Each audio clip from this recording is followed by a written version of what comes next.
which is from Abia. Richard is from Imo, which is from Anambra. So it's a salad of the entire southeastern state. Well, I'm from Enugu. So what we do at Aligbo Initiative, or should I even speak? Let me give Buchi or Richard to introduce us for Uh, the news what we do. Richard, you can go ahead and introduce us. Very quickly, Richard, please.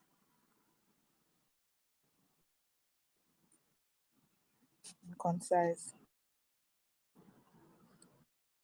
I think Richard is having issues, but you so Okay, please go okay, ahead. okay. Good evening, everybody. Good evening, Mr. Frank. I must sincerely appreciate you for keeping to time. This is what is lacking in Nigeria. I think you are also showing the way to younger leaders, youths who are also, trying to align with the political processes in the country. I think this is a welcome development. In a very brief introduction, I want to say that all of us here, Ifechi, Richard, and Uche, and other colleagues of ours, we have also Daniel. Daniel is here. We all came together with other members to form what we know today as Aligbo Initiative.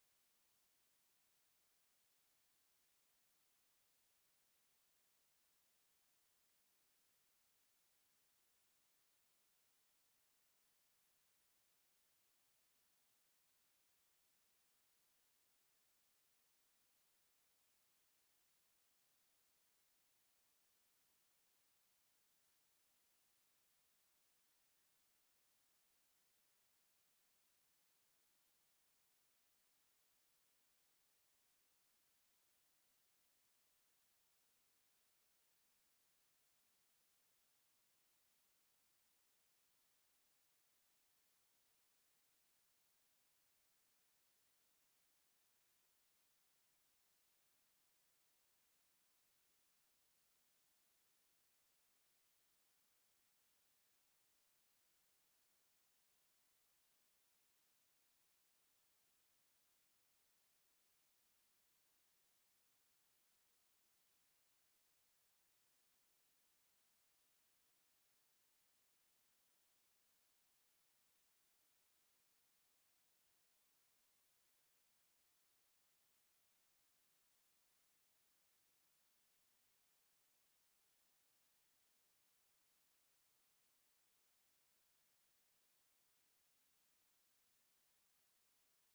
on this very space.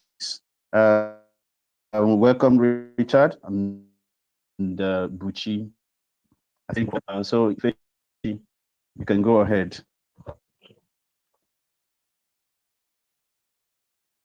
Thank you, Uchi. Uchi is my able co-host. So our roundtable space, I don't know if I need to go over it, but from reviews, we've been getting that, roundtable spaces are always like university lectures, full of data, full of analysis, intelligence, input and all that from different people across board, experts, non-experts, people listeners, speakers, and all around. So we've taken topics that transcend education, security, investments, the economy, and of late we have been delving into um, real politics. We took Alex OT the last week. We met.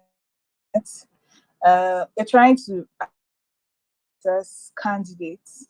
When we discuss politics generically, now we want to go into the meat of conversation and interrogate different aspirants and candidates and know what their opinions are on different aspects of state institutions and how politicking goes. So we discussed with Alex Ot. Of course, we found out that he was very intelligent. We hope to have the same review of Mr. Frank Nweke today. Okay, so we're discussing reclaiming Enugu State in 2023. It's no news that elections, at least global elections, Nigerian global elections, are less than 8 months away. And so we are preparing to appoint, yes, because it's a state contract, to choose our own leader, one who would carry our burden, and address them exactly how we want them, or even better than we think. Because, of course, a leader is supposed to somehow know better than us. And and we are discussing Enugu State today. Very dear to me, very dear to everybody from the southeast, I believe. So, Enugu State. Enugu State is known as the capital of the southeast, right? A state popular for the birthplace of Nollywood, which is a $6 billion industry today. A state that kind of has occupied a giant seat in the arts, entertainment, and recreation industry. Well, that currently represents close to 1% of Nigeria's GDP, a whopping 270 billion naira. Um, a state with a jump start in the power sector, the transport sector, controlling trading activities along the southeast and northern corridors of Nigeria. There's so much more to be mentioned, but we'll contrast it with what the state is today. No more past glory.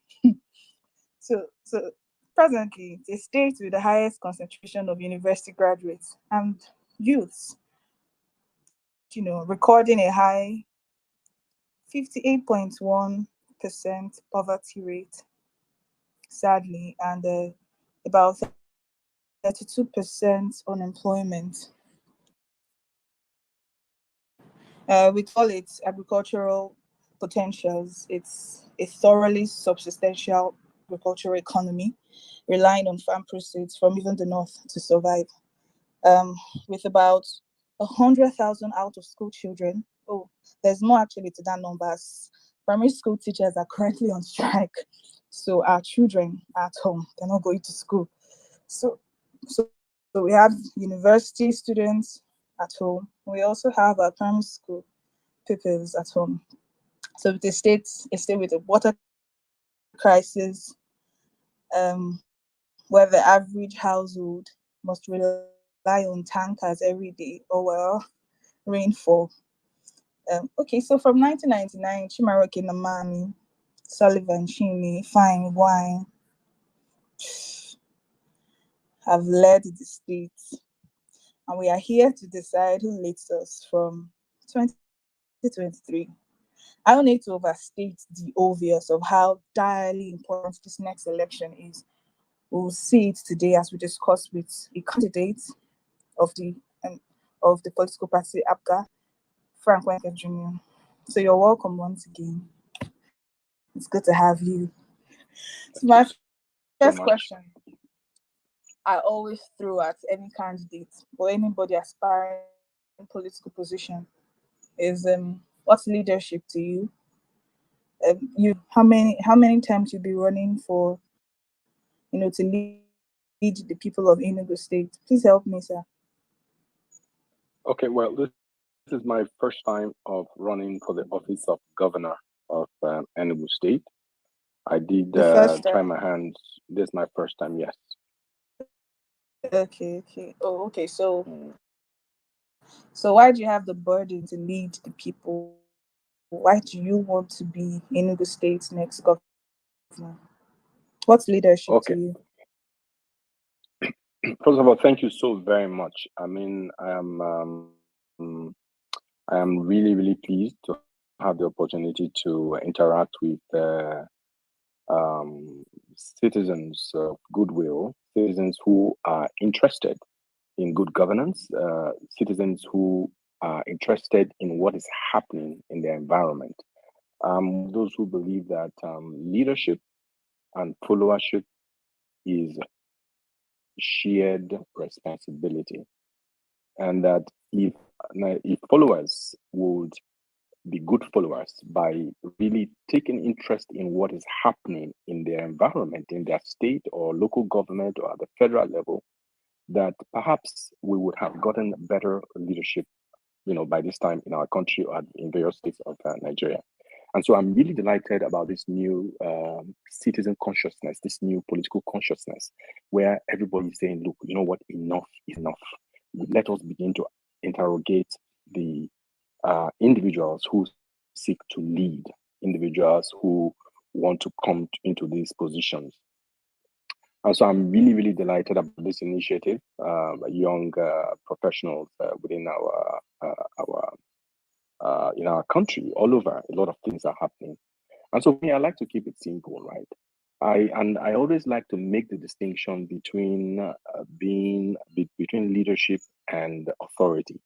There's always that tendency for people to believe that by simply being an authority, then they have become leaders automatically. About this, I do not fail to make this point. And so for me, leadership, any kind of position in which you are able to bring about what I call improvements in the living condition of the people,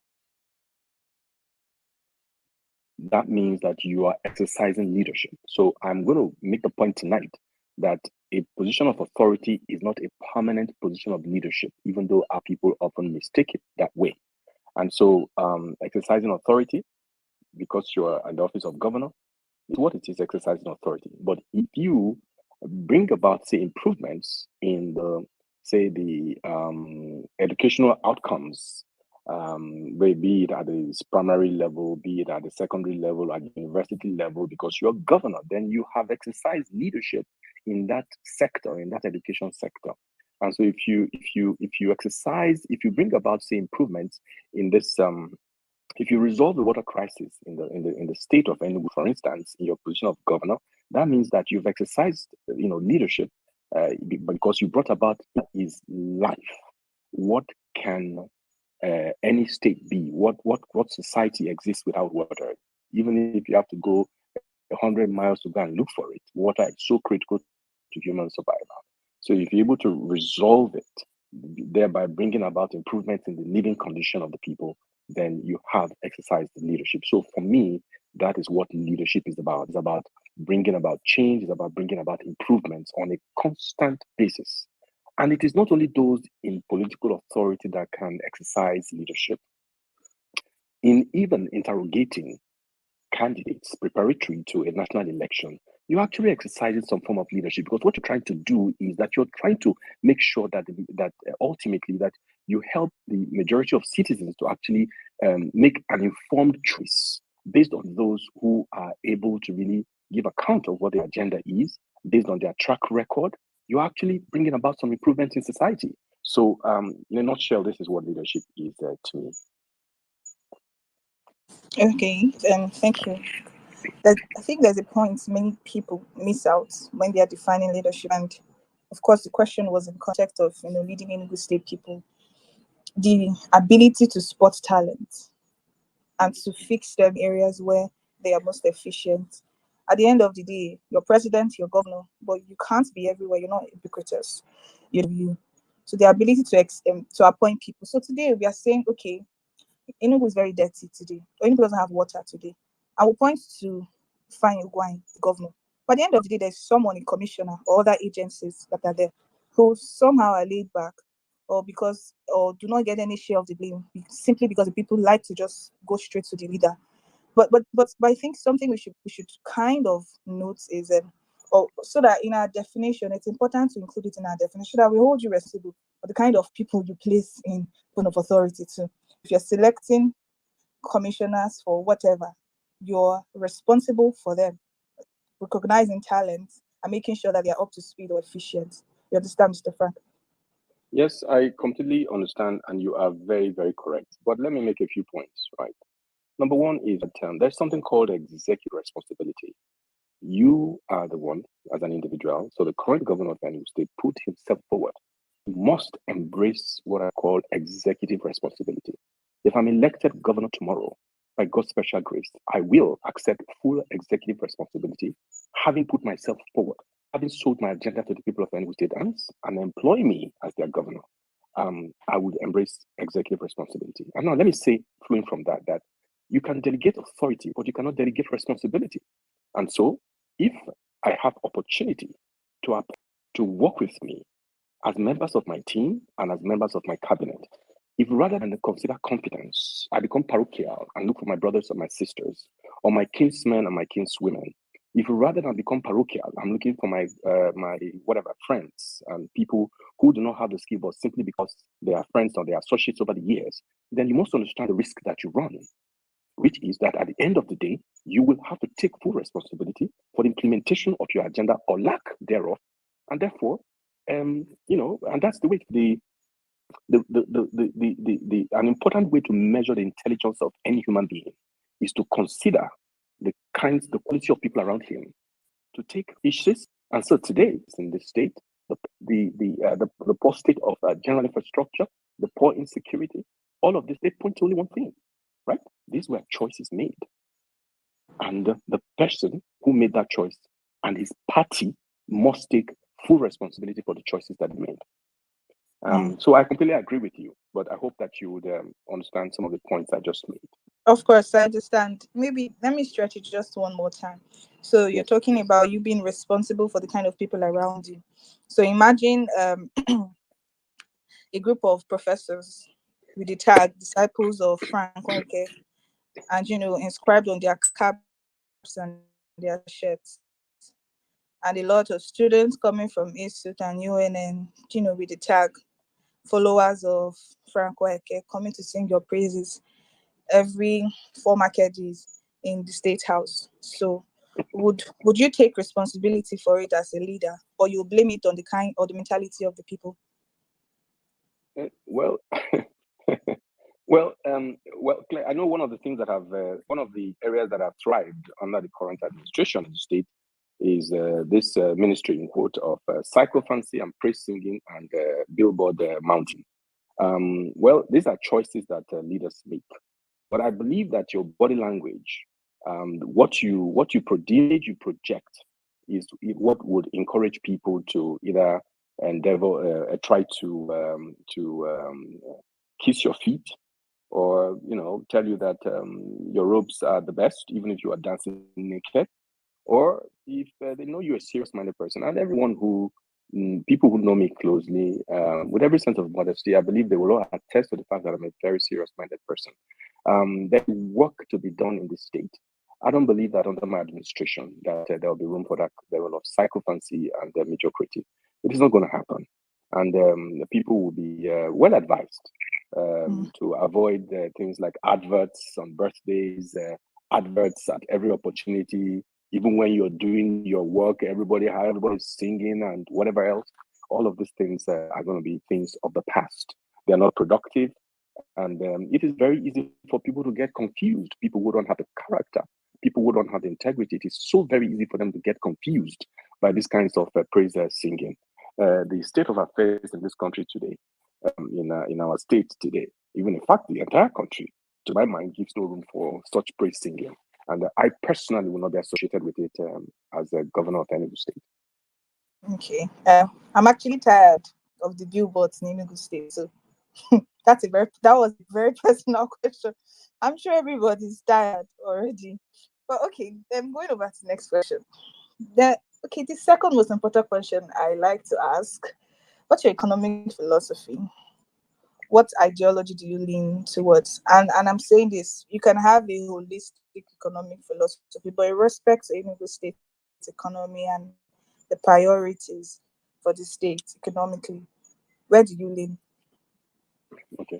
So first of all, I'm going to speak on 2-3 levels, right? I believe that there are things that the government must. Okay, so no, let me rephrase. Let me backtrack a bit. First of all, I want to say that I believe in private effort. I believe in private enterprise. Core economists will tell you that the free market principles. That people have the right to pursue their interests, pursue their businesses, and then the government should guarantee security and guarantee the regulations and enable them to be the best that it can be. Everybody has the opportunity to do that. But I want to say that as a government, and because of my experience and my exposure at various levels, I'm aware that such freedoms, right? Whilst they are good, people strive to be the best that they can be. They're also members of society who may never be able to compete, and so it's important for our people to understand that I will always look out for the vulnerable members of society, the less privileged, the poor, okay, minorities, okay, the disabled. All of these people are going to actively look after these people, the people in the orphanages, people in the elderly people's homes, those kinds of categories of people. I will look at them, specific. Now, but let me also say clearly that as a government in the 21st century, you need to be mindful of what you're really about. So, for instance, I'd like to say that as governor, I will keep things very, very simple. I'll keep things simple in the sense that I am going to devote my best efforts to what I consider to be foundational infrastructure, things around primary health care, things around basic road infrastructure, things like water, things like affordable housing. I'm going to devote my efforts to these kinds of things. I'm going to devote my efforts to emplacing what I call technology infrastructure in order to drive a knowledge economy. We're in the 21st century. I'm deeply concerned about the high unemployment rates in our state, and I believe that technology holds the key to really bringing about massive job creation in partnership with global corporations, and then even national. There's some, even with local companies or national companies in Nigeria as well. Of course, I have spoken about the importance of food security when you mentioned agriculture, and it is one area where I'm going to pay adequate attention because that is where the bulk of our people are employed as itinerant farmers. And because of the importance of food security to economic development, it is one area that I'm really, really going to pay much attention. But I want to spend some time talking about the role of the private sector in economic development. And this is an area that every successful government in these parts have actually leveraged, or where they have actually invested massively. And I'm going to go back to the 50s with the Obara years. Michael Obara is somebody that I absolutely love and admire. I've read a lot of history about him, and I greatly admire his integrity. I greatly admire his organizational ability, and I greatly admire his capacity to mobilize teams that actually helped him to succeed. And so Michael Okpara, under his administration, actually, I don't know how many people on the call remember that the former Eastern region was made up of the current Southeast and the current South-South. And so you had this generation of leaders who sat in Enugu and presided over the affairs of about 11 states put together today, and then made a success of it, such that the economy of Eastern Nigeria at the time was the fastest growing economy in the world. And it drew the attention of the entire world. People were coming here to really study what they did and how they were doing it because of the massive investments they made in agriculture, because of the massive investments they made in tourism, because of the massive investments they made in manufacturing and industry, because of the massive investments they made in even the education infrastructure. It was that time in Eastern Nigeria when the government technical schools were established. That was about the same time that the University of Nigeria was established. That was the same time that the Hotel Presidential was established in Enugu and in Port Harcourt. That was the same time when the Michelin tire industry was established in Port Harcourt. That was the same time when the glass factory was established in Aba. It was the same time that Niger Gas was established. The same time when Niger Steel was established. The same time when Ada Rice was established in Adani. The same time when United Palms was established in OG. It is still there. And at the same time when Rison Palm in River State was established. The same time when you had the plans for the Calabar Cement Company was put in place, but even though it was subsequently triggered after the war. And I could go on and on. And they made this massive investments in private manufacturing and industry infrastructure because they understood that there was only so much government could do. And I just want the listeners tonight to just contemplate for a moment the amount of jobs that were triggered simply because you had people who had a clear vision, who had the discipline, and who had the good judgment to find the right team to work with, to really help them drive these areas of government and areas of society. And how many years after, some of these institutions still exist? And the question is, since that time, looking across the entire region, let us look at all the governments and governors that we've had. And the question is, how many of these people have been able to replicate these things? One came, I'm going to make I'm going to just share two other examples. If the 50s and 60s were too far, let us look at what happened between 1979 and 1983 under the government of Senator Jim Nwobodo. In the 4 years that he was governor, he established Nweke Lake. He established the Kinga hotels in both in Anambra and then also in Onitsha, and then as well as in Nsukka and then in Enugu as well. He established the Sunrise Flour Mills. He built the stadium at Ogui Road, right? And he established the Anambra State University of Technology. Okay, and he also established Anamco also came on stream or started under him as well. And all of these things happened in 4 years. We have Transikulu today because of Jim Nwobodo. The same way we had Transamadi in Port Harcourt because of the Okpara years, because of the Okpara government. And so in 4 years, a very visionary, focused gentleman and his administration put these things in place across what is today the current Enugu, Ebonyi, as well as Anambra states. He did this in 4 years. And so I made that reference in case you think, or people think, oh, no, the 50s, there were different times. The important thing, the difference, what has distinguished all of these people is the vision, the capacity, the love of the people, a clear understanding of what service is about. And then more recently, under Governor Namani, under his administration, he attracted the largest single investment outside the oil and gas sector in the Obasanjo presidency, which is the 40 billion naira Nigerian breweries out there. All of these things were made possible by the fact that these governments understood that a conducive environment needed to be created for these private investments to come. And these private investments having come in, they were protected by what? Security, the right to regulation, effective community relations. And in turn, these businesses catalyzed massive development in the areas where they were established, and the people of Enugu were employed. Government earned taxes. And I want to say, please, in the last 7 years, I wish I could point to any particular investment that has come into Enugu in the last 7 years. And the consequence of this is that unemployment is at an all-time high. Criminality is at an all-time high.